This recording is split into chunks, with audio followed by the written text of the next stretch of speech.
Hi, everyone, to all our participants, um, and to our YouTube participants or attendees. Welcome to this webinar. So this is a webinar that the panelists and I together have been waiting for a long time. And I guess because it really impacts and talks about coaching in a slightly different way.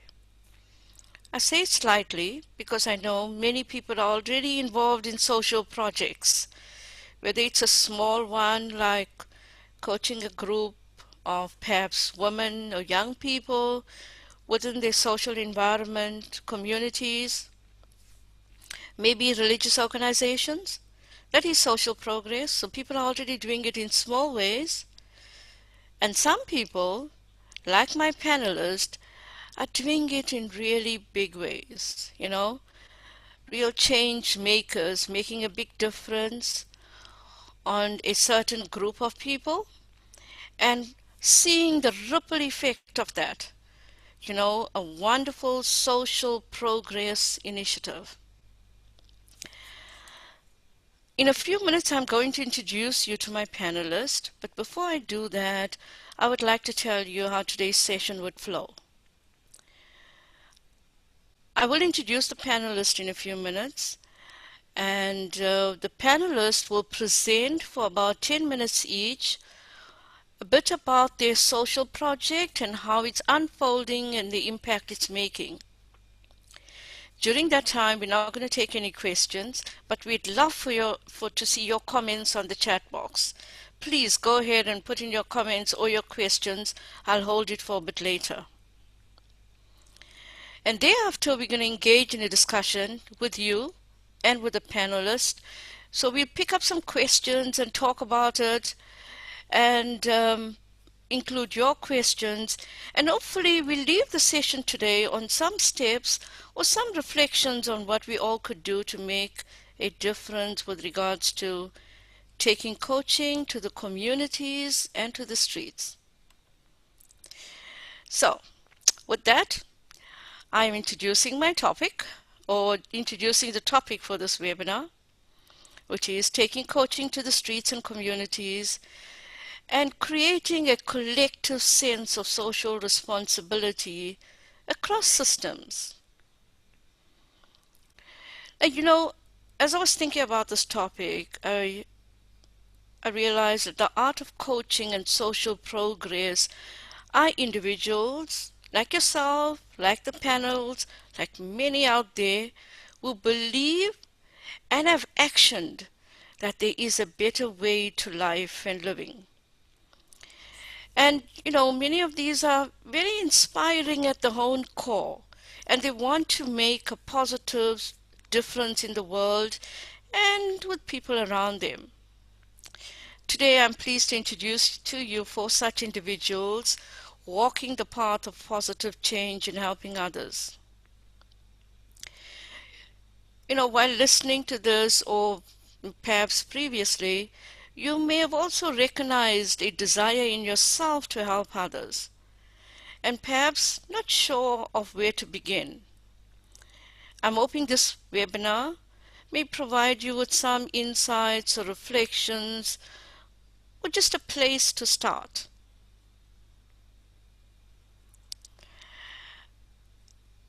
So I'm going to introduce you to the panelists, and I'm going to do quite a short introduction for each one.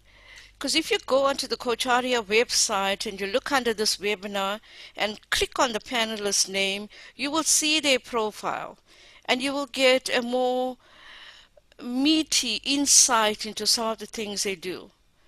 So not to take up too much time with the introduction, I'll do a short introduction on each panelist. My first panelist I'd like you to meet is Mukta Shah. She's a master coach, and she calls herself, and she is, a national servant leader with a difference. Mukta has 23 years of experience in grooming executives, youth, women, entrepreneurship and across India. She's played multiple roles in many organizations. She's a subject matter expert in corporate social responsibility and performance system for social enterprises, teaching as visiting faculty at reputed management institutes, including ITSS and NMIMS.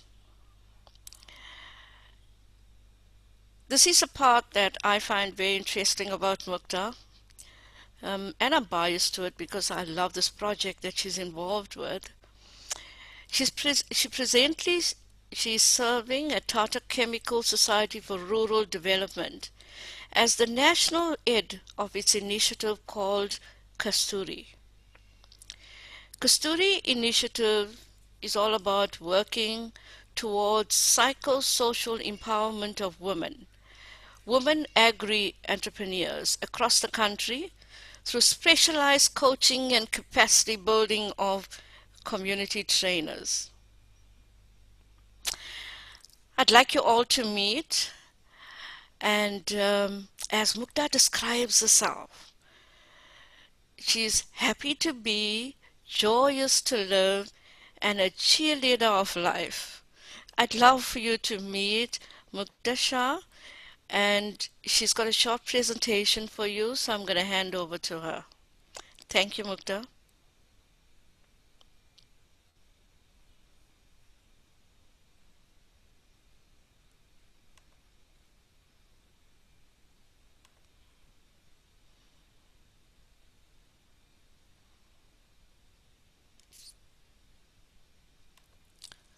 Mukta, you're on mute.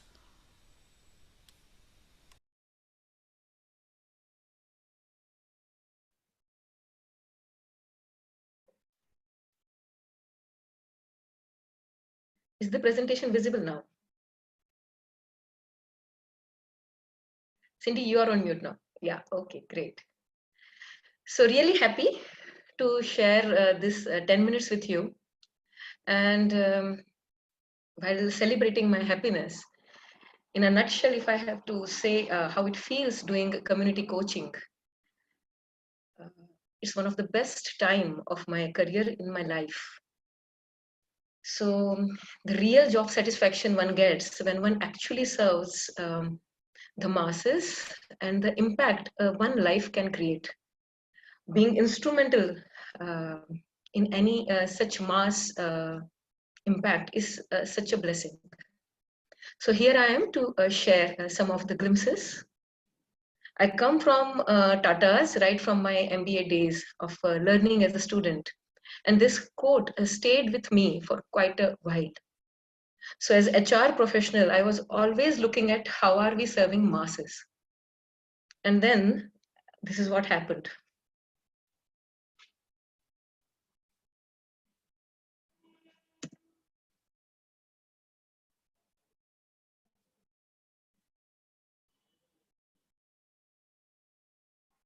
Kasturi, when I say Kasturi means musk. Um, and it is to remind everybody that the power is within. And like musk deer, we found while working in agri sphere as an HR person, that most of the farmers are looking for answers outside. And as a coaching learner, I realized that there is a message worth spreading here, that the answer lies within. So as you can see on the I part of Kasturi spelling, we unite different women across value chain of food business and help them work on themselves. And the self, we have defined it as help them see, help them express themselves, help them lead so that they can fulfill whichever dream they see. And as you say that fortune favors the brave. So today, this program has got the flagship of program status of Tata Chemicals Society for Rural Development. One of the biggest CSR organizations of the country is hosting this program so that it can go nationwide and beyond. When Cindy was asking me how one can arrive at that decision, what kind of community coaching or where to start, what I take help of is that Ikigai circle. So when we say Ikigai, it is made up of 4 components, as you all already know. What is worth focusing on in this conversation is what the world needs. So within the areas of your passion and capabilities, if you can find a marriage with the third circle, which is what the world needs, then believe me, the fourth circle takes care of itself. Today, I serve women farmers and farmer producer organizations and many NGOs across the country. They are not the ones who are paying me, but I got those who can pay me for. So as long as we can serve what world needs in the line of our passion and our line of capabilities, then we got our ikigai and we can actually have a full-time profession with it, which is quite a win-win. So as Cindy told that I am a fond lover of the concept of servant leadership, and I take coaching as the way in which servant leadership can be taken forward in the community. So how did I start? I start just with myself, and people had different opinions about me getting into it rather than going on the path of being a CHRO. Opting to do this was a quite a dare at that time. But over a period, Mukta, yeah, if I can just interrupt you, sorry. sure. It's a request that you go on full screen. Can you do that? Yes, I can. Thank you. People love this diagram and they want to see it better. So how to go about that? Can you anybody guide me on that? Mm. Mugdha, can I have? Slideshow. Yes, please. Um, just take your cursor towards the bottom next to comments. Just move a bit. There you would find next to Zoom on the left hand side of the Zoom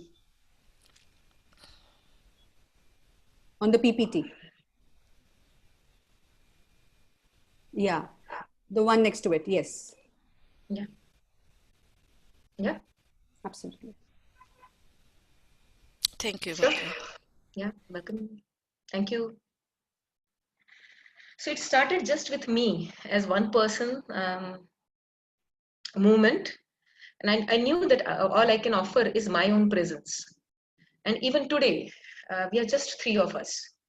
But I'm about to share what impact 3 people can make. And just for information, that I'm the person who is pursuing coaching as a fully professional job.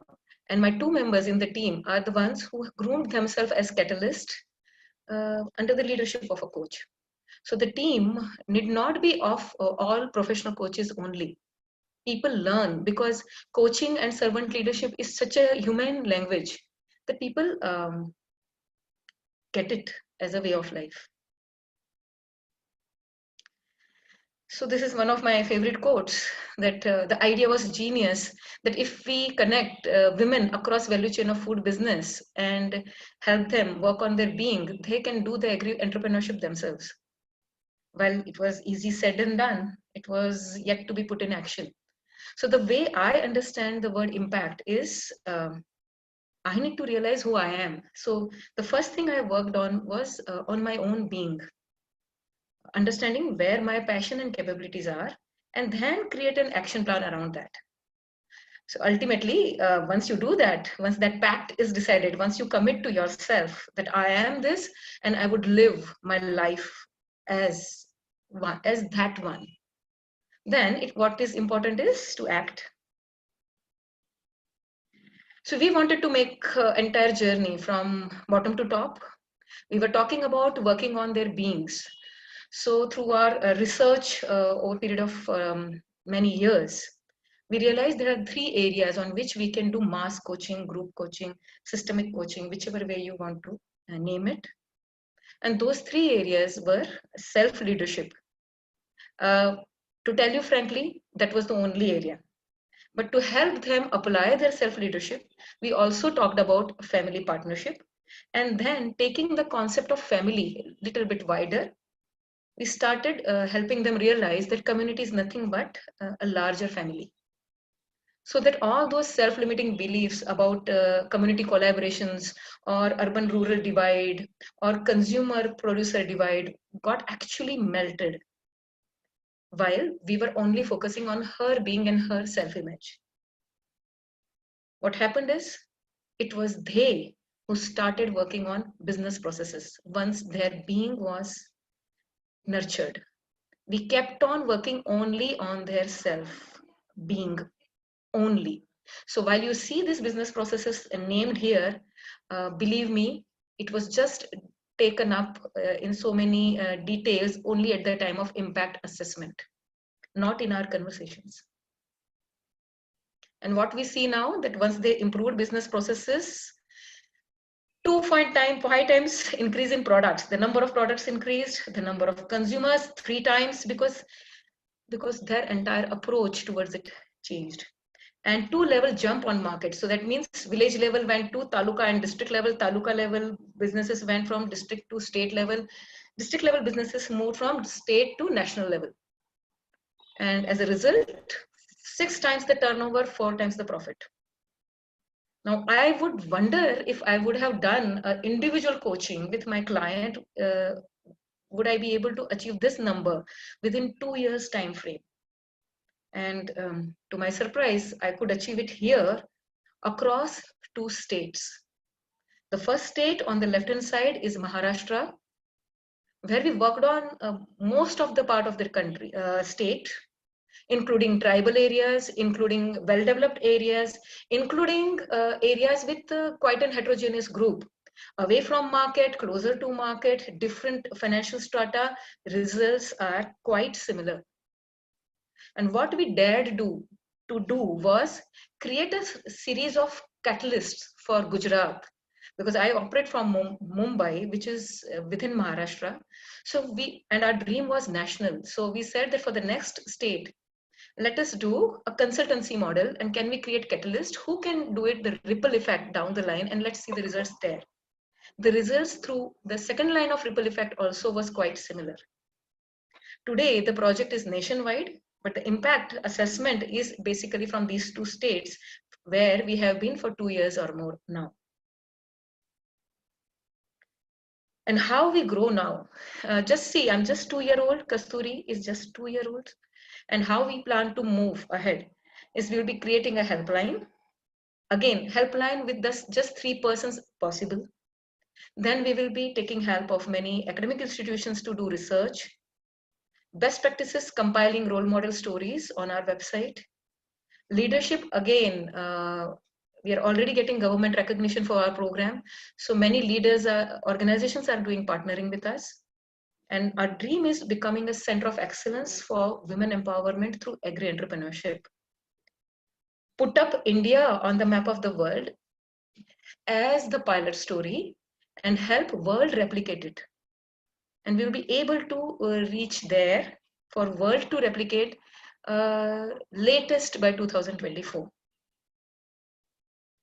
So what I would like to answer in finally is, what can we do? If you want to start something in community, please focus on ripple effect. Focus on how to create catalysts where it really matters. Because catalysts would have those socio-cultural nuances known to them. If we can work on the being of catalyst, they drive the message of believing in oneself, getting out of self-limiting belief, and creating wonders for you. Just to drive the point with examples, here are a few of my catalysts. The topmost one is a tribal lady in Gujarat who is now leading a dairy initiative. The second one in the rank is again a tribal lady in Maharashtra who is now running a garment quilt business, including exports. And the bottommost, one of the key role model of ours is at the base, Rupali Londe. And just wanted to show you how a ripple effect gets created. So here is a story which this Rupali Londe created. She made friends with one turmeric farmer who used to earlier just feel happy growing turmeric. We told her that she can take entire cycle of production in her hands. So she even started working with farm implements, including tractors, which are generally not considered women dominant things to do. She started processing her turmeric herself. Today, she is even making turmeric oil, which is quite a high-end processing, and which is quite a medicinal pharmaceutical output from her farm. And she herself is a motivational speaker for many women in her area, created by Rupali Londe. And what did Mugdha and Kasturi do? Work on the being of Rupali Londe. A simple social worker, Rupali Londe today is creating a head of an organization created last year called I Foundation. That means mother. So now she has taken up the challenge of working on 40,000 women herself with a specific plan just in one district of Maharashtra. And that is how I get so delighted to work in this sphere. Last but not the least, what I would like to say is in COVID-19 times, like never before, people have understood the power of oneness, how we all are connected, whether we like it or not, and how one can touch so many lives. It doesn't have to be a COVID-19 virus or infection only. We can touch so many lives in so many different ways. And this journey has not increased only my confidence, but it has only made me very, very humble, because I really realized the quote written here, that we are here to be used by a universe to serve its purpose. My humble invitation to all the viewers is find that passion, capability, need area, and just make yourself present to the universe for the universe to utilize you on a larger canvas. Yeah, that's all from my side. That's actually quite a lot, Mukta. I'm looking forward to, in a few minutes, hearing from you about how working on this project has changed you. Yeah, I've had the pleasure to partner with you or listen to these stories from you right from the beginning of this project. And I've seen through various stages you sharing your insights on what you are learning about yourself. I'd love for you to share more on that a bit later. Thank you. So, our next speaker that I would love for you to meet, and my pleasure to introduce to you, Hapna Punapa. I hope I got that right, Hapna. Apna is passionate about inspiring people to expand capabilities and become their best selves through workshops and engaging interactions. Apna is alumnus of XLRI. With a, you can explain what that is, Apna. With a formal education in human resource, majoring in business communication and strategy. And a key project that she currently leads, and you'll be quite interested in this, is the provision of staples for those most affected by COVID-19 lockdown in Bangalore. And she's been instrumental in getting food kits across to over 700,000 families and counting under the name of COVID Relief Bangalore, TNN Kanakata. Am I saying that right? I hope I am. She has also conducted successful online sessions for over 100 people in the corporate sector during the lockdown. Impressive, right? In 2010, she started her own consulting firm called RED, R-E-D-D, Network, which provides consulting, training, design, and workshops in the field of leadership and performance management. There's a whole lot more to her profile, but I'm going to stop for now, and I think you'd love to hear more from her. So, Apna, I'm going to hand over to you. Yeah, so thanks a lot, Cindy, My name in India is pronounced as Aparna, but when you say Apna, it means mine. So when you say Apna Ponnappa, it's like I'm yours, Cindy. Okay, so thanks a lot for having me here. Sorry. No, it's lovely. It's a lovely other avatar of my word, my name. So, I mean, thanks for that. And yeah, so it's been an interesting journey. And I'm just going to start with showing you something around what we had done for what she had talked about, which is COVID Relief Bangalore. And, the focus of what I'm going to present to you is the kind of potential that we have in terms of taking coaching to the masses, really, because I don't know how it is internationally, but in India, coaching is still a very nascent part of a corporate journey. I don't think we've leveraged enough in the corporate world itself. But a lot of the social sector is still untouched by it, and that's where we need to kind of take it. So let's see if we can kind of get inspired to see how we can take coaching to the masses. Okay. So the current crisis really has a gift for people like you and me. And, I'm seeing the profile of people here in this talk. We're all really, really well educated. We're coaches, motivational people. We understand performance. We understand results. And therefore, can we, understand that we're in it together, and really back to what Mugdha was saying, that oneness, can we embrace that? And can we be out of it together? And what is it that we want to be out of? Okay, so I'll talk about that in a bit. But I'm just going to show you a quick video about the work that we did in about 2.5 months. Okay, and it will just then give you a sense of the quantum of work that we were able to do. And then I'll build the connection to how we used coaching and facilitation to really make it all happen. So I'm just going to go on to share the video. Just let me make sure that the screen is optimized for this.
So the last slide really showed you, that we were talking about 3,50,000 people being touched. That number went up to about 7 lakh people, and that number is growing. And the video I shared with you all because I just wanted, to share a sense of how many people were involved. So, when we counted it, we saw that there were over 2,000 individuals and organizations, and making that whole collaborative work in a virtual environment where even till date, about 80% of the people have never met each other face to face, meant that we had to build trust, build confidence, get people to come together in these trying times, right? And the seed of this whole movement really started with a very, very small NGO, which works in my neighborhood, an NGO called Diya Ghar, that really works with 150 children only.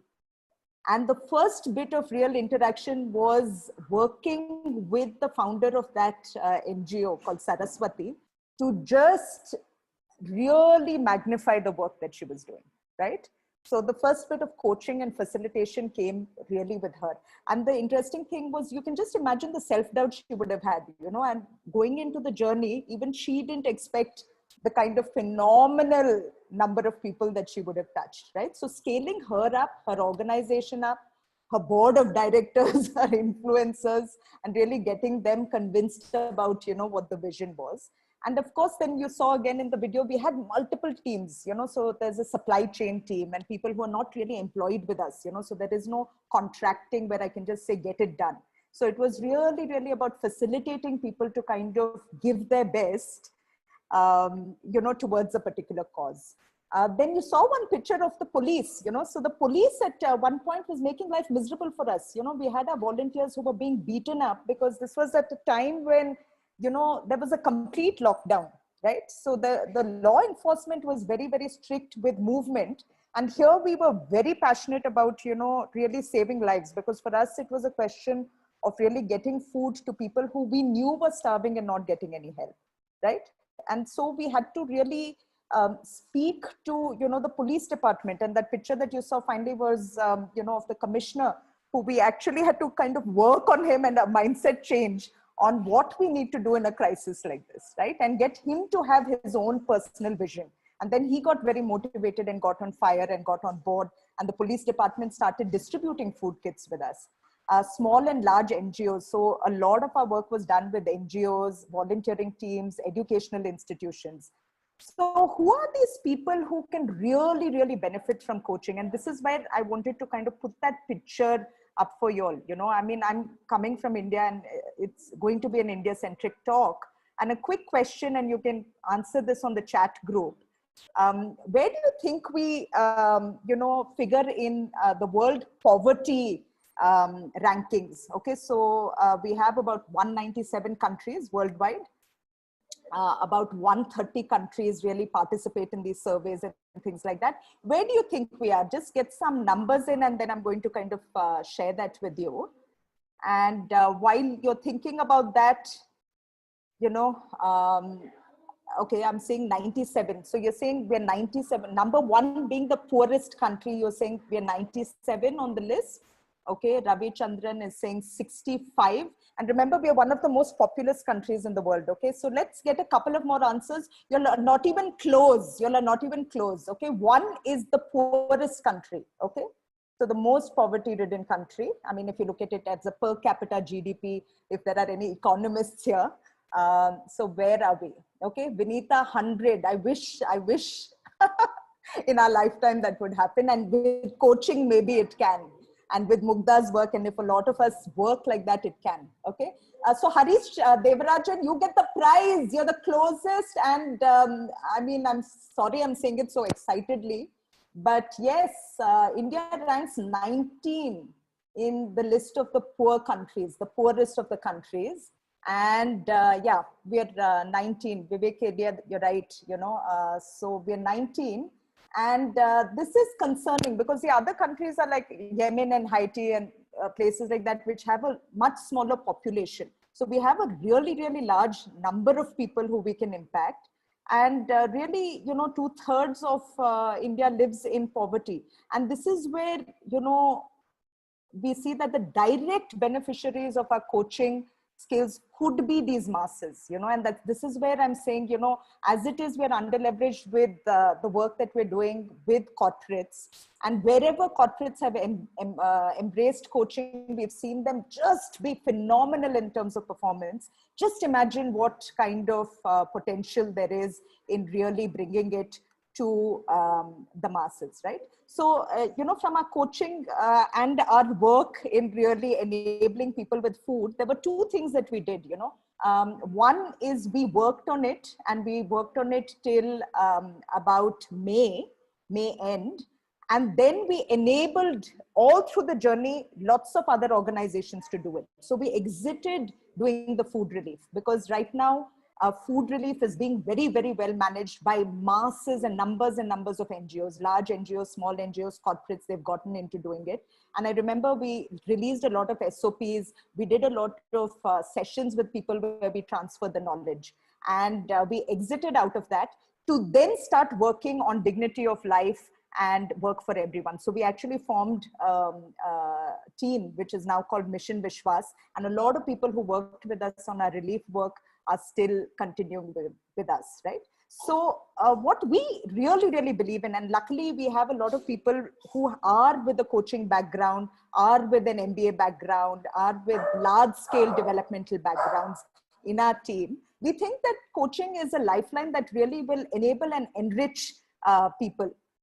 And this picture that I put here is from an experiment which ended yesterday. So we actually did a community workers pilot program to kind of teach them one aspect of coaching and teaching. So this was a train the trainer program just to kind of get them to take wellness practices back to their communities, which is the poorest of the poor. And this team that is sitting here, this is a team of two people, Subha and Kapila. They're the ones who conducted the training program, and they said, we want a very, very small team. We want a control group because we want to see what the impact is. And these people have not been certified yet. They've been asked today to start on a 40-day practice where they have to practice the well-being with their community, and only after that they get a certification. So we've started that. And one of the interesting things or the learnings around this journey for them was that if we don't enable and equip the communities that we serve from a well-being point of view, or bring this consciousness of prosperity, it is there for you, provided that you start thinking differently. Till then, no matter what we do won't make that difference. So that multiplier effect of anything that we give, right? And we need to move from giving to empowering people. And we said, shall we start with a journey which really gives them the skills that, will make them do it? And let's do it without going directly to the community, but let's enable the community workers with whom they already work and trust. So we really feel that NGOs, volunteering communities, I've been doing training program after training program, and that number that you said about 100, that's now gone up to about 500 odd people, where in small batches, big batches, we actually just play forward everything that is our learning.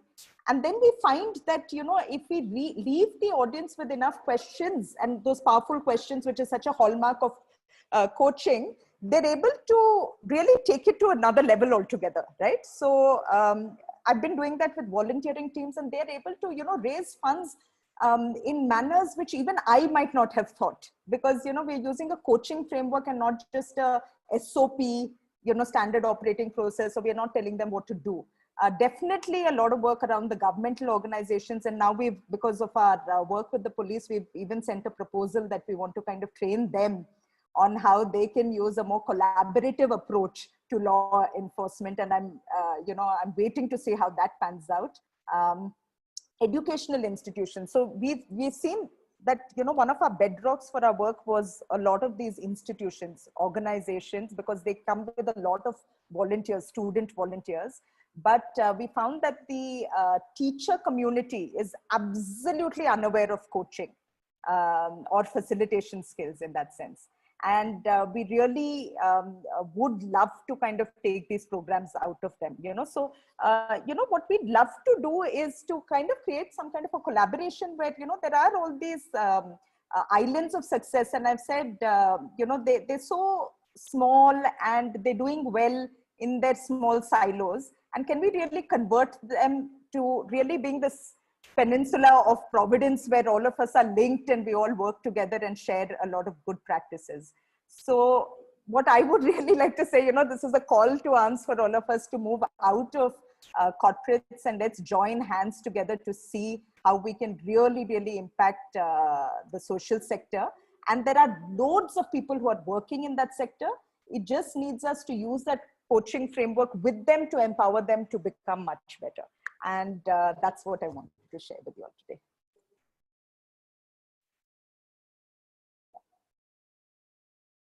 So I'm done, and over to you, Cindy. Thank you, Apna. That was wonderful listening to you. I love the thing that you spoke about, empowering communities to teach wellness or take wellness back into their areas. It's so relevant to current times. We'll hear a lot more from you. For now, I want to introduce you to our next speaker. I'd love for you to meet the man on our panel, Stephen Reed. Stephen has been in the African entrepreneur ecosystem for around 30 years, maybe over 30 years too. His company, ENN Africa, you could Google it and you will see that, designs and implements supplier development program tools for government, NGOs, companies that are looking to expand the capacity and ability of small and micro businesses. I do know Stephen quite well, and I know how much he loves working with those small micro businesses, including, street vendors into slightly bigger micro business and helping them grow and develop their business. Stephen is also in the media space, having established a radio show for entrepreneurs which partners with Channel Africa to provide multilingual, energetic, and insightful content across Africa. He has consulted on various projects that are active in most countries in Africa. He's founded some training schools, incubators, accelerators, mainly in underserved communities. And he has served on several advisory panels for entrepreneur development. He's a South African ambassador to the World Union of SMEs, past director on the ICF South Africa board, and as well as the national director of South Africa for the Mankind Project International and International Mankind Project Council member.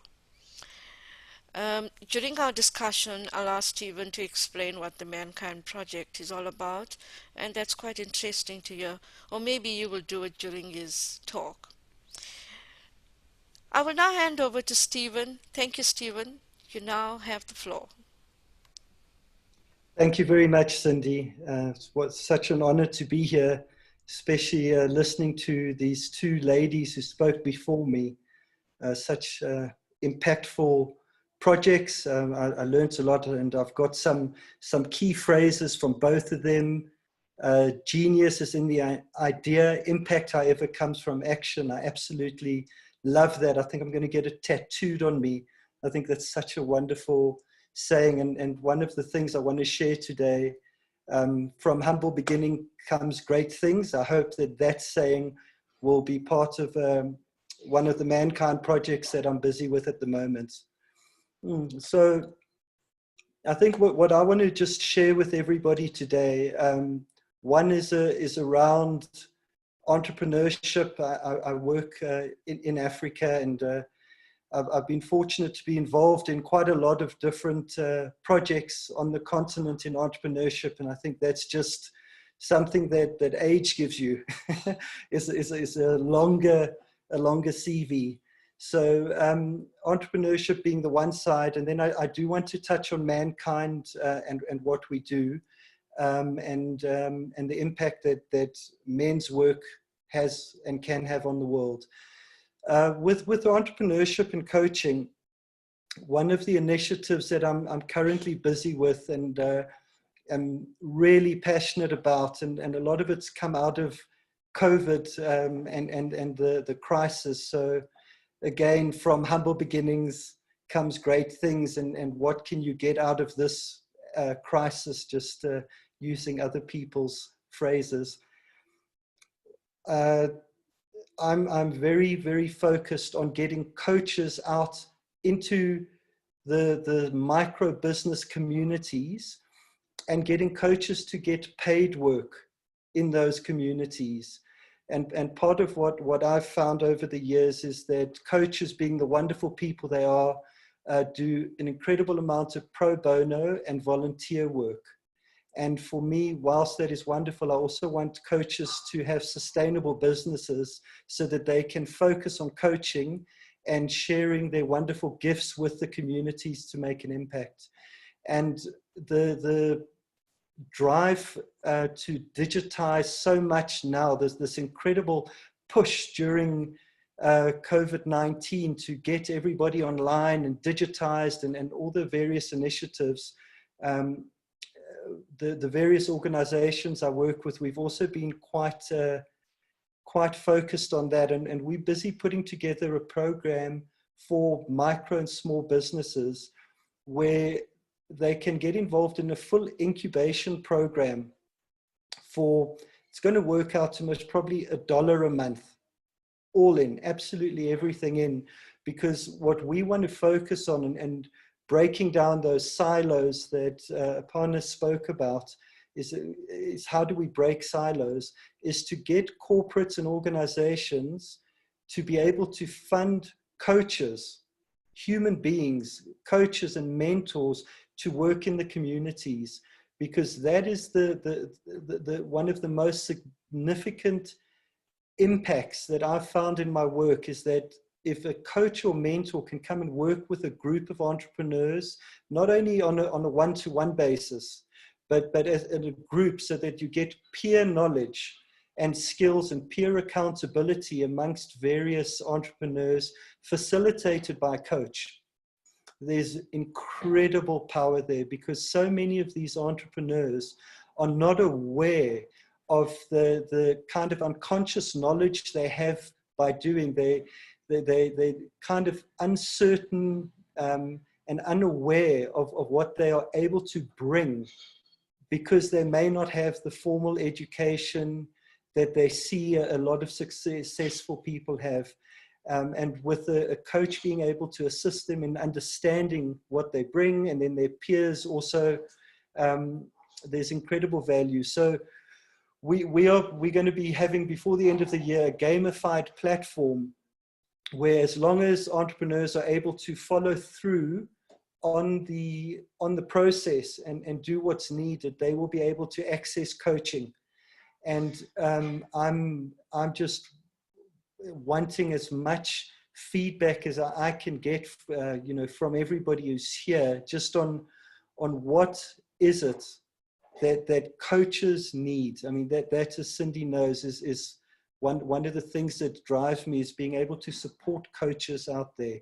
So that is an initiative. I started with leadership training just in November in Nigeria. We did training for about 500 youth. It was quite amazing. I was flown to Nigeria to train, I think it was 25 entrepreneurs in leadership. And then they asked, could I do maybe 100 or so? And when I arrived at the venue, there were 250 entrepreneurs sitting in the venue, which held 250 entrepreneurs, and 250 arrived while I was talking. So we had to do a second session. So it was a full day thing. And that's the hunger that I'm sure everybody who works in communities knows is out there. So this process will unfold, and I'll share it with Cindy. And it's to be able to create capacity and opportunity for coaches, because as far as I'm concerned, that's what's going to change the world is coaching, and it needs to be sustainable for coaches. So I just want to touch on Mankind, because it's another side that has impacted my life. Just I can't even explain the impact it's had on me. And the Mankind project is again a peer network. It's a peer facilitation program, education and training, and it works just with men. So it's men doing work with men. Basically, men have been accountable for most of the ills of this world, as well as a lot of the greatest things that have ever happened. And we work with men to create a safe space and a lot of training on how to become really powerful modern males, because there aren't many powerful, positive male role models out there at the moment across anything. And the Mankind slogan is changing the world one man at a time. And when I got involved with Mankind, which must be about 12 years ago now, I thought, oh, I can do this. I'm going to go and change all these men, not understanding that they were talking about me. So it's just, I need to change me. And they've had an incredible impact. And before COVID, my goal, my community project was taking Mankind into Africa. We've had a pretty substantial impact, small, was probably about 3,000 men so far in South Africa, but we're non-evangelical. And what that means is that for us to move, somebody has to ask us to arrive. So we're never going to arrive in Botswana because we want to. A Botswanan man has to say, we would like you to come and work with us in Botswana. And we so far, roughly a year before this coronavirus changed the world, we had crowdfunded about 10,000, it was $9,200 across the world to get African men to South Africa to train. And then we were going to roll out into Africa, which has come to a grinding halt, obviously, but it's given us time for reflection and to do other work online with men, although obviously in certain communities there isn't access to the internet the way we want it. And we have so far in a year, we have trained men now in Kenya, Uganda, Nigeria, the Democratic Republic of Congo, Sierra Leone, and Zimbabwe. And just I don't want to talk too much, but it's around men having dignity and awareness around the entire community. And we just talk about integrity and mission. Men need a mission in life. They really, really do. All men, it's just we're just meant to find their mission, and then for men to hold themselves accountable. And we train men in coaching and facilitation skills so that they are able to self-process. So once they complete our training, they are able to integrate into their community and into society, use the skills that they have, and stay in their own safe spaces where they can do their work so that we can exit. Because one of the things I've learned over my years doing various community work is something that I'd like to leave with this group, is for work to be sustainable when there isn't a lot of funding, because even funding, the external funding dries up over time. So you need to create something that is duplicatable. So whatever you're bringing as your resource, so, you know, passion, experience, knowledge, whatever it is, if it's not duplicatable, the project eventually fails because the people you leave it with are not able to do that because they may not have your particular brilliance. So what COVID has given us the opportunity to do is to leave the men in stewing in their own juices on how to create their trainings in their countries.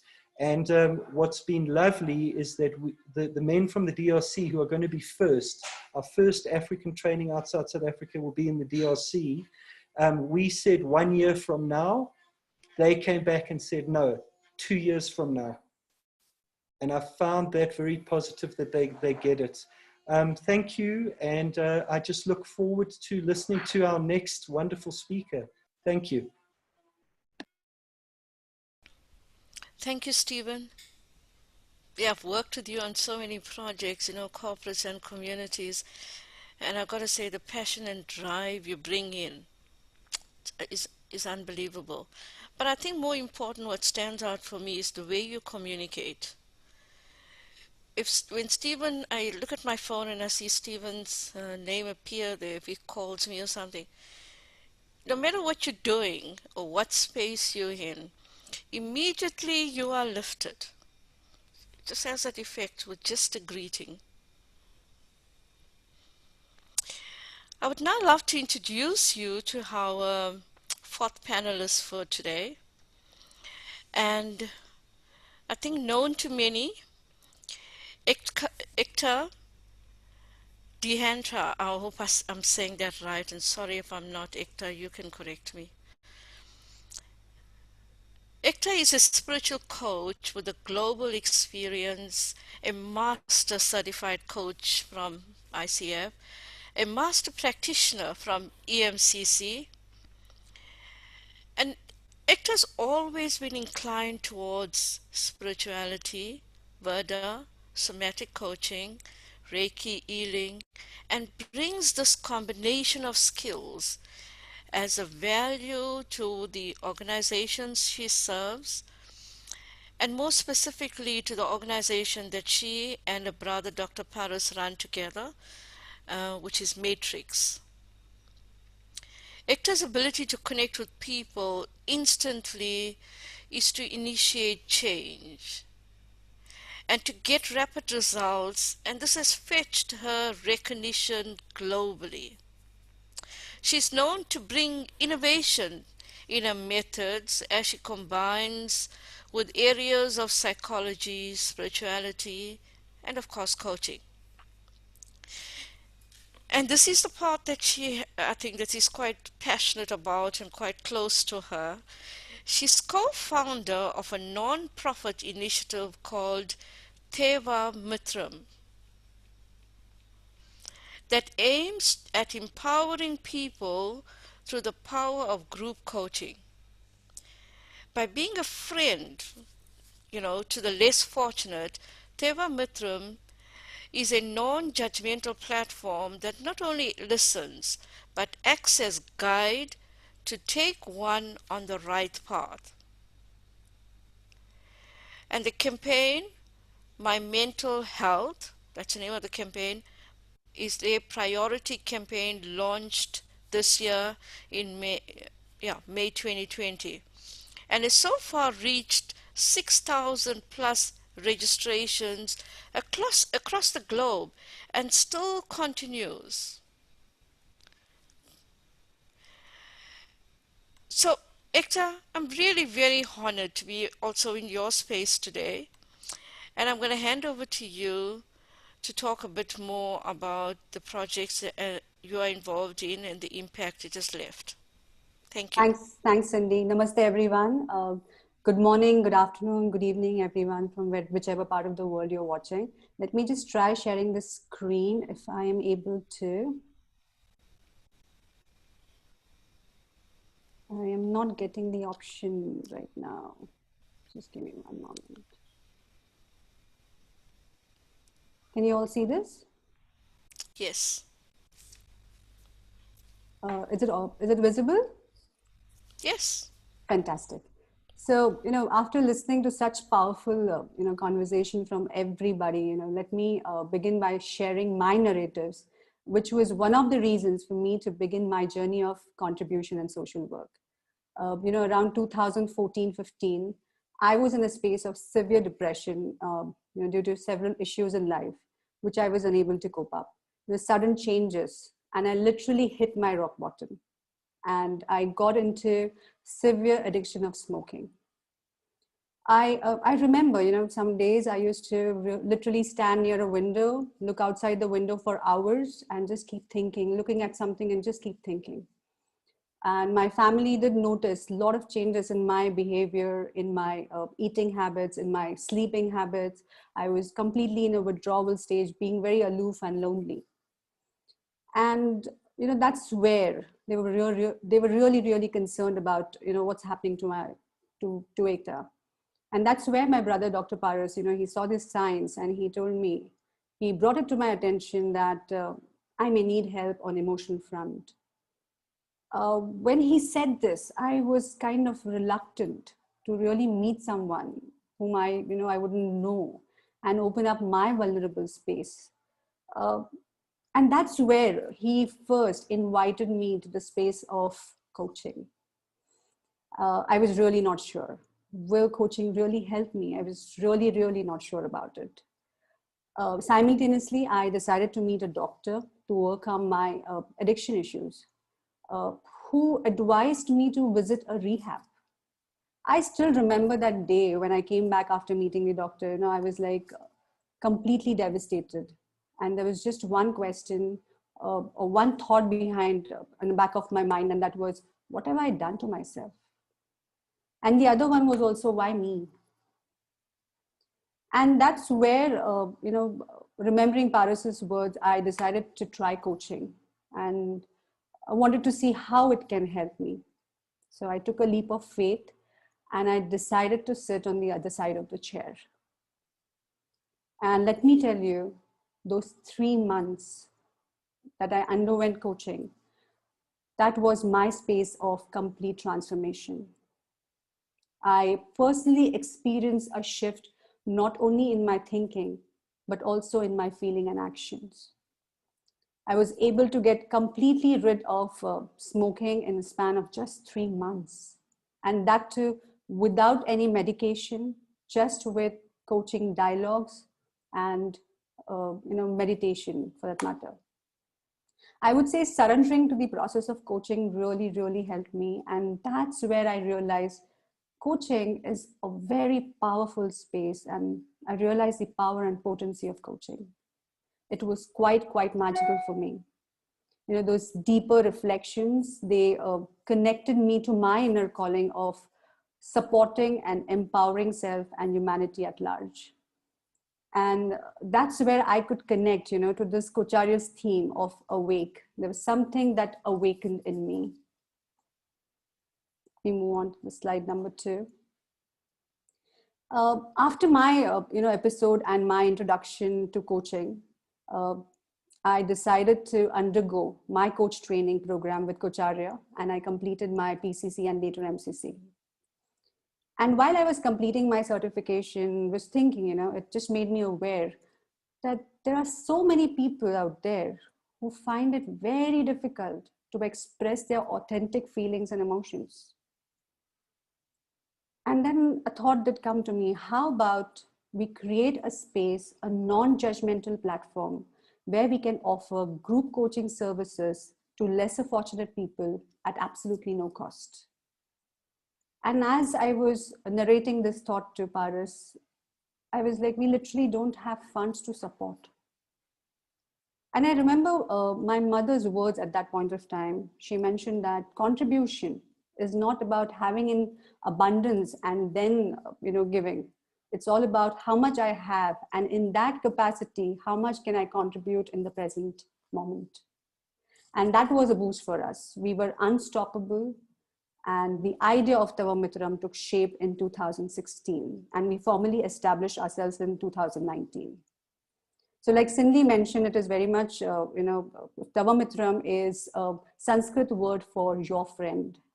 So we embarked this journey. We invited a couple of like-minded friends and people who said yes to join us. And like Mugdha mentioned, it needn't be, coaches or people who are practicing coaches.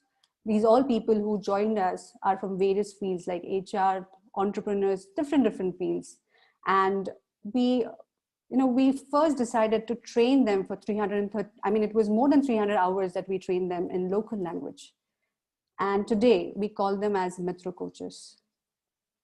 I'm very proud that so far our journey has been, we have roughly 60 members in our team, which comprises of 10 metro coaches and rest of them are metro volunteers who are actually helping us to take this word ahead. Let me just move on to slide number 3. Tava Mitram believes in building emotions and strengthening people locally and globally through group coaching sessions at absolutely no cost. And as we started this work, we started meeting people. We came across a basic question. Forget the less fortunate, even people who are working out there and they're not much aware about the mental health concepts. So we came across a very basic question like, how do I get to know I need help?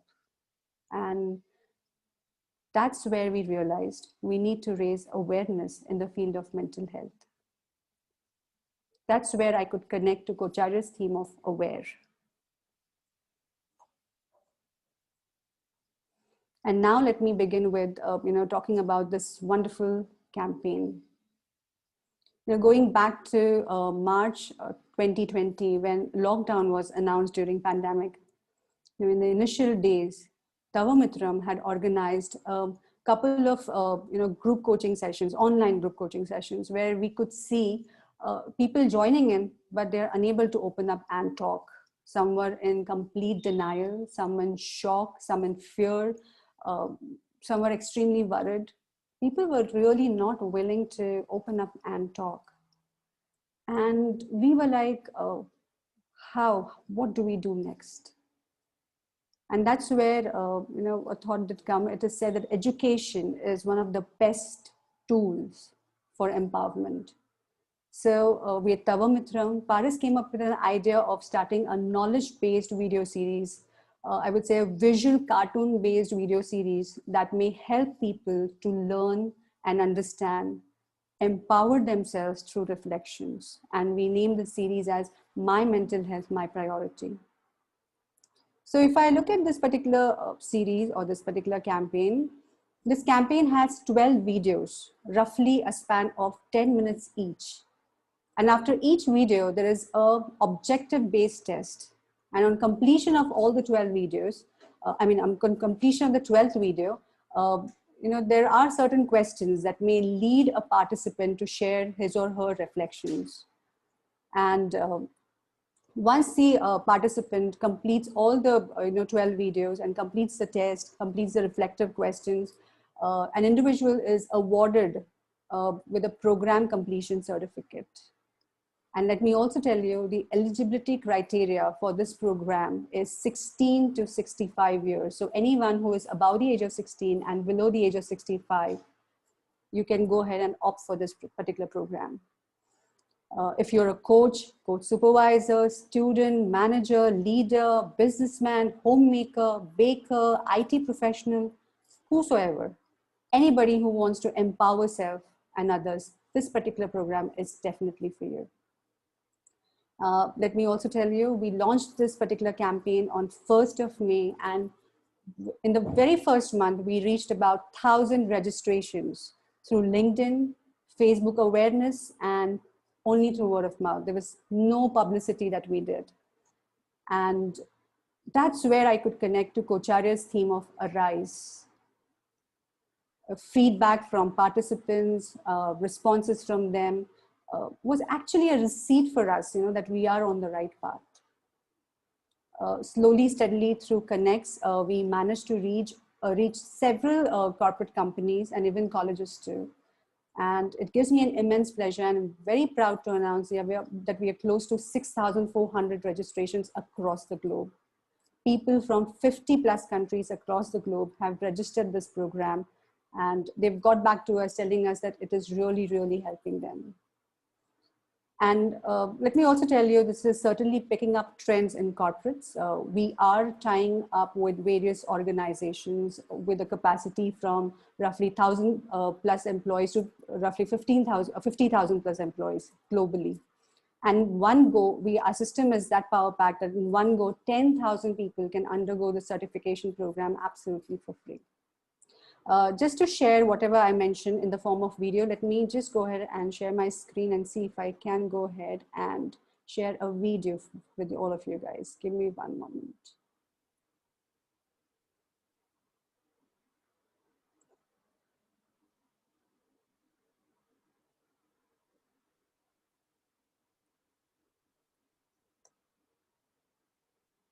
I hope it is visible. Okay.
Thank you so much. Let me just continue. Give me just one moment.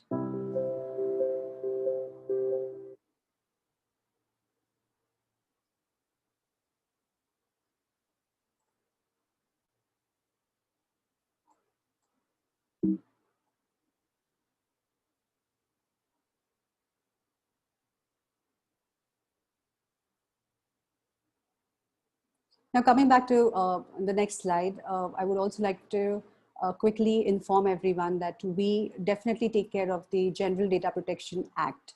That is very, very important, because this was one question that we got to know from, we were asked by a lot of corporate people. So we have created such a system for corporates that we provide a system-based user ID and password, and an individual's data isn't needed at all. We don't collect it. So like in the video you saw, to further add, we are not going to stop here. Based on feedback received from various people about how this project has changed their thinking and how it is impacting their life, many people have reached out to us that, if we could do this particular program in local language. We had colleges, we had factory workers, factory heads telling us that we want this program for our factory workers. And they found the level of English in the video series on really on higher side to understand. So they personally requested to launch the same in local language. So the entire campaign of My Mental Health, My Priority will be launched in this month in Hindi. And we would be further launching this particular campaign in Marathi. Thanks, Mudra, for that. So in a nutshell, I would say this campaign is not about empowering self or just family. It's about society and community at large. We are all in this together. And the current situation, we need support of each other. So Tavamitram believes that we are several minds, but one world. And on this note, I would like to share the last slide. So this is the free link for the particular program. Let me just go ahead and see if I can copy it and I can share this with all of you. Just give me one moment. I have gone ahead and shared the link in the comment section. You can go ahead and register yourself for this free program. Can you all see? No. No. Are you using all panelists and attendees? Click that option. Just give me one moment, please.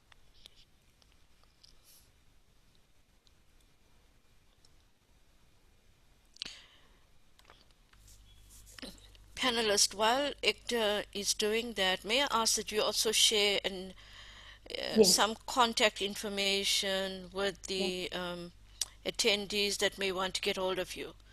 If you could just share either your website or whatever it is you want to share as your contact details.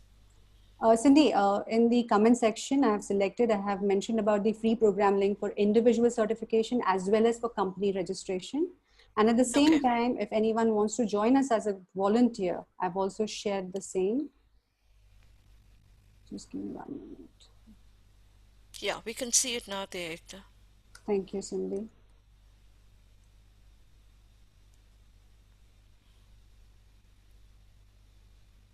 Yes.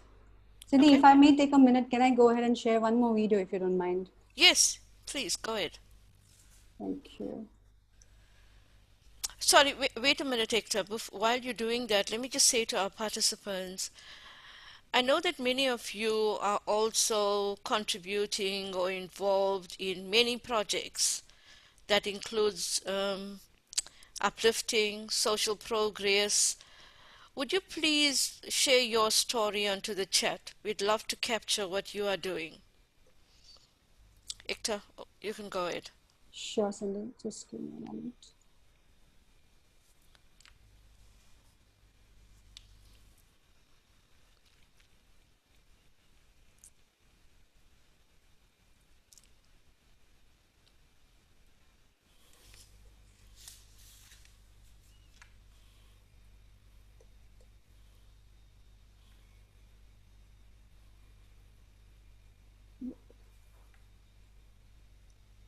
So here's what you can do if you really like Tava Mithram and you would want to be a part of us. This is something that can inspire you.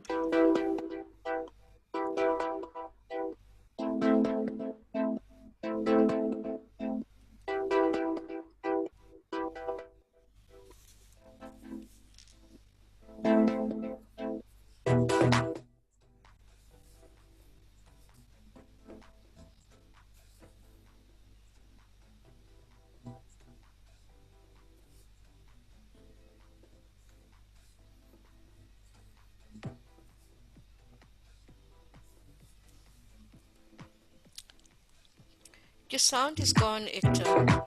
Oh, no, it's back. It's back now.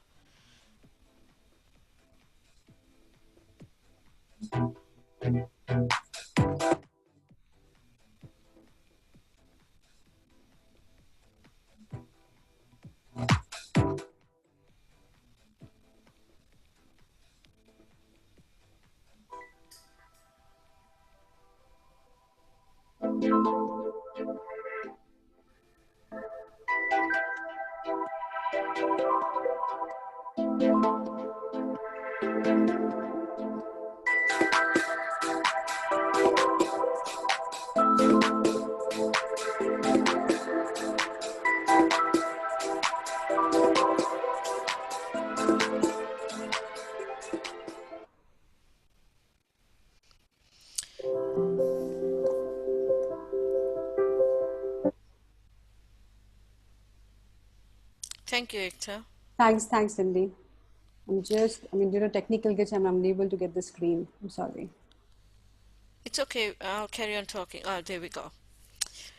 Thank you, everyone, for sharing your stories of inspiration and contributions and forward movement.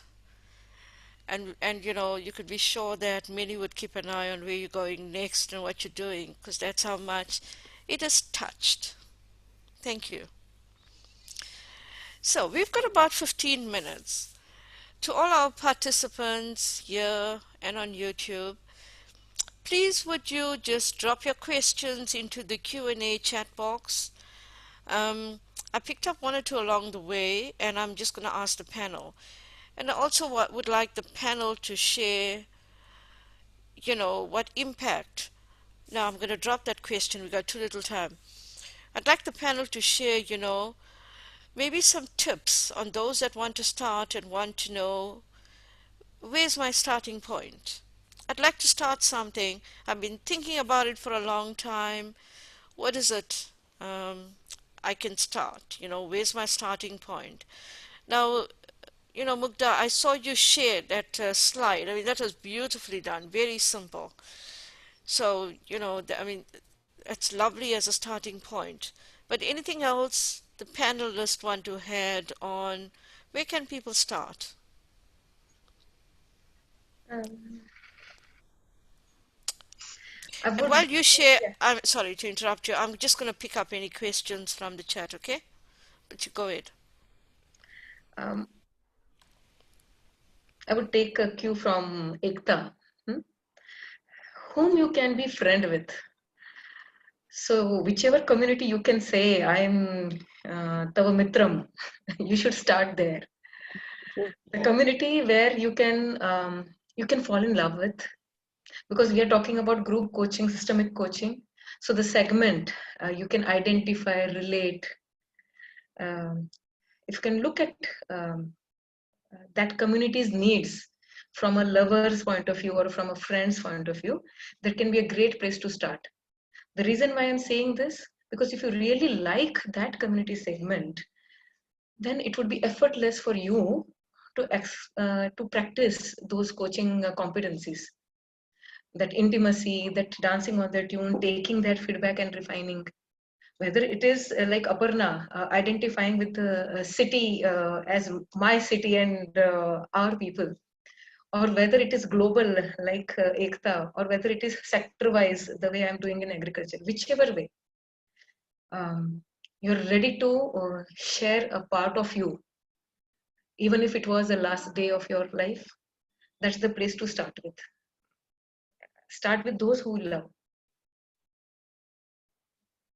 So if I can also come in here, the easiest place to start is start the nearest to you. I remember when I made the transition from corporate to becoming a facilitator, um, while I did gigs and things like that, I did it just all the time around me, So, there are people in your house that require this, right? There are people who come in and out of it. We have so much of a support staff that comes in. There are people in the neighborhood, your own institution, your own schools and colleges. There are lots of things happening. So go back to your institute, because they'll be more welcoming, right? And they'll be very happy to have you over. to kind of do some work. So just start wherever you have the, nearest, influence, and that kind of gives you a lot more confidence, and then you can scale it up. But of course, I mean, that is only for people who think, the bigger thing is a little daunting, but, you can actually start anywhere, but definitely do it within your immediate circle. Go, Hector. Just to add in what Mugdha and Aparna said, it's absolutely the contribution. We need to begin from wherever possible, in whatever form it may be possible. I would say sometimes the biggest gift that one can give the other is your own presence. And it can be a big contribution to somebody else's life. So needn't wait for big things, because when I remember when I started the thought of Tavamitram, it was nothing. But the journey is continuing, and you never know where it will take you. So the fact itself you want to contribute will get you on the path. So just begin. And Hector, you're so right, because many people have a big idea and they get absorbed into the bigness of the idea versus the small starting point. And then there's a sense of overwhelm, on where to start. So that what you're sharing is absolutely true. Find that smaller start point and journey towards that big picture that you have. Sure. Stephen? Yeah, so we heard genius is in the idea.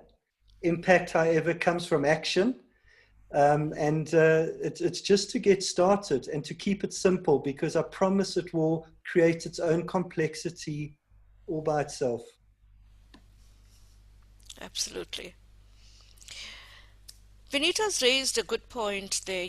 How do you bring coaching, mentoring, consulting all together?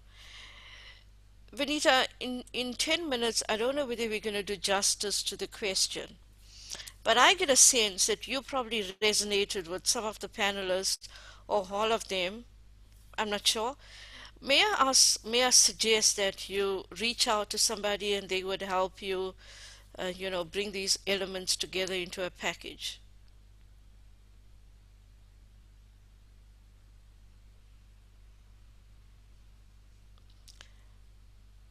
Thank you. Um, so we've done today a bit of awakening, awareness, arising, using our own personal experiences, and of course, watching or experiencing that wave of ripple effect, you know, in seeing others grow. Of course, you all spoke about empowering others, like women. And we all know that, then I'm not being impartial to men here, but that's a ripple effect. The children are impacted, the community is impacted. It's a systemic social flow of empowerment.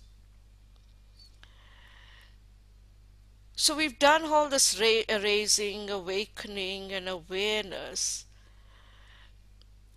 How do we keep it going? Some people lose motivation around it or lose steam around it. In those difficult moments, how do you keep it going? Go up now. Yeah. So the easiest way to keep it going is to build a team around it, because if you're just a lone driver, once you lose steam, that's it, right? I mean, where will you get that energy or whatever? So the sooner you can build a team and a community around yourself, then they will kind of feed into it. So even my journey, I was not even planning to do COVID relief.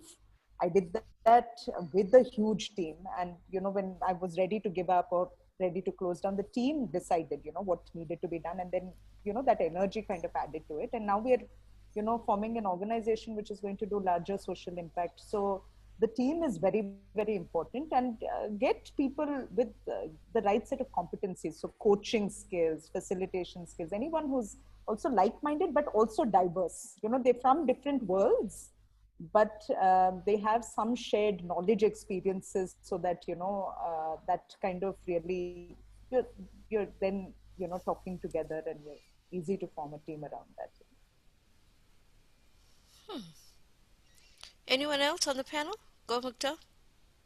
Yeah, I would like to add to what Aparna said, that two factors are very, very important, which is generally missed out in planning this. One is to enjoy. If we are enjoying the small successes, I was seeing Ekta's video, how happy she was crossing the 6,000 marks. Now, those enjoyment actually recharges ourselves. So we need to take care of our own recharging points from what we are doing and the journey we are achieving. So that really keeps us going. That is one thing. And second thing, coming back to those circles, we need to stay relevant to the need of the hour. So as long as the world needs what we are doing, uh, really, literally, universe conspires to keep us going. So if we really want to go on, then we need to just realign ourselves with the changing needs of the hour, because it is changing every hour. So if we can keep it in alignment with the need of the hour and enjoying the journey, I think it helps. Ekta? Yeah, Cindy, a beautiful question, I would say, beautiful inputs by Mukta and Aparna. I would just say a quote that, that keeps me going is, we rise by lifting others. So a call, from a known person, or a message from an unknown person, actually, who gives us a feedback, something has shifted in me, that keeps me going personally, I would say. So, connecting with people, continuously understanding how is, in whatever ways we are doing, how is it helping them, impacting them? Like Mugdha said, being relevant definitely helps us to keep going, because the journey is huge. We have to keep walking it. I mean, obviously, if it really, really, you know, uh, motivates you with it. So I'm sure, certain connecting with your own self, going back, talking to your own self, how is it helping me? What is happening? That sense of satisfaction, if you get in touch with that, I'm sure it will help you keep going. Thanks, Cindy. Cindy, can I just add as well? Yeah. One of the things I've learned is if you can surround yourself with brilliance, like I've done today, is you don't have to say anything. Sometimes you can just sit and listen, and that inspiration will come back to you again. Yeah. Yeah. I'm hearing from all of you is the importance of support and resources, how to build a network of resources around you. And I'm also hearing, the joy of the project doesn't belong to one. It belongs to many. I mean, that's what we're talking about here, right? Social progress. So it belongs to many. And the responsibility then is inside many to keep it growing. I'd like to ask this as a last question to the panelists. You know, we've seen this ripple effect from all of you, and we've seen how you're giving off and giving back, or paying forward, I should say. How has it changed you? How is that, whatever you've done, Ikta, we've heard your story, but you may want to contribute something else. How has it changed you as an individual? I just lost. Yeah, I was saying that we heard you tell your personal story. I was asking, how has all this ripple effect changed you as a person? That's a brilliant question, Cindy. I would say I've become, the self acceptance in me has increased. Uh, I would also say it has helped me empathize better. I'm a much better listener today, because having been gone through my own phase today, I can definitely offer a non-judgmental approach when I listen to people. So when they share their stories, when they speak about their vulnerable spaces, I would say a sense of compassion has definitely arose in me. And after going through my own journey and after coming up with Tavamutram, I actually got connected to my own values. I would like to, share it with all of you. Care, compassion, and contribution is something that I value the most. And this journey has helped me to reconnect with it. So definitely something in me did shift after my journey. And as I see people sharing their experience, how their life changes after meeting, after going through programs, it gives a sense of being. It helps me connect to my purpose of life. So thanks, Cindy, for this question. Thanks everyone for listening. Mukta, share yours and your closing thoughts. Same with you, Apna and Stephen. Uh, um, the collective sense of responsibility to me feels like enlightening feeling of oneness. It is actually very light to travel this path because the kind of feedback you get, the kind of happiness that arrives from different corners, as people were saying that 80% people whom you have not never met. So that sense of oneness gives you such a blissful state that it is okay if even if there is no tomorrow. So life becomes so blissful, so satisfying. At the same time, it is responsible and yet light. So I really invite people to taste it more and more because that is quite rejuvenating. So I'm much lighter a Absolutely. person. I'm much lighter a person, much simpler a person. And while it has increased my confidence, it has melted my ego. So happy to be there. I'm aware that we're at the end of our time. However, we'll take a moment to wrap up. Hafna, from you, Stephen, and I think Ekta, you want to say something. Sure. So I'm working two jobs now. So I have my corporate sector work and I have my social sector work.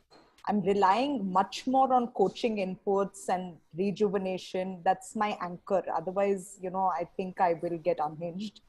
So I'm, both the recipient and the person who's kind of giving a lot of that coaching, which is great because, it keeps me that much more in tune to the needs of others. And I think all of us can do it, so we should just get there and do it.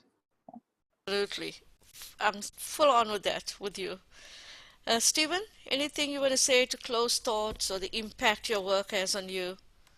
Sure. So just very quickly for me, is understanding my privileges and entitlement, understanding shame a lot, getting to grips with racism, sexism, patriarchy. Those are all the things that have really been impactful in my life. Thank you for the opportunity of listening to these incredible women. Appreciate it. Take care.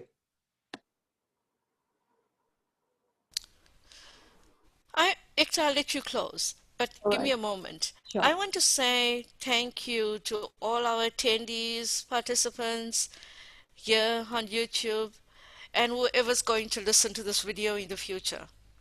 Thank you. It is through your eyes that we gain more awareness. We want to rise and we want to show up better. And of course, biggest thank you to Coacharya for giving us this platform to create a sense of collaboration, togetherness, and making a difference. Ekta, I'll let you close. Thanks, Cindy, for that. I would definitely want to, first of all, it's a wonderful initiative of Coacharya to bring several inspirational stories, knowledge series on this platform to inspire people and community at large. Their drive, awake, aware, arise, it is definitely opening up many avenues for people to think differently. I'm personally attending these sessions every day, and it is raising the space of care, unconditional positive regards for humanity at large, and which is the need of the hour.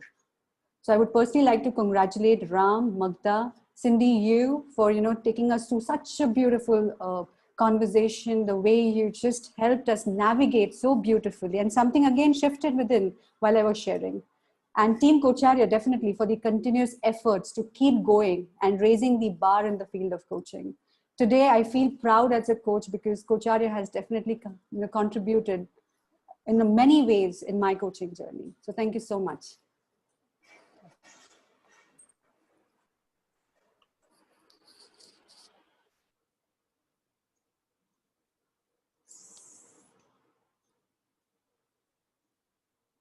think Cindy's disappeared. Cindy, we cannot hear you.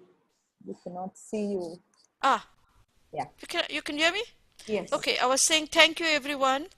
And we'll see you on the next webinar on the 14th of October, same time, where we're discussing gender inequalities. Thank you all. Have a Thank you. lovely Namaste. day. Thanks. Bye. Thanks. Bye. See you.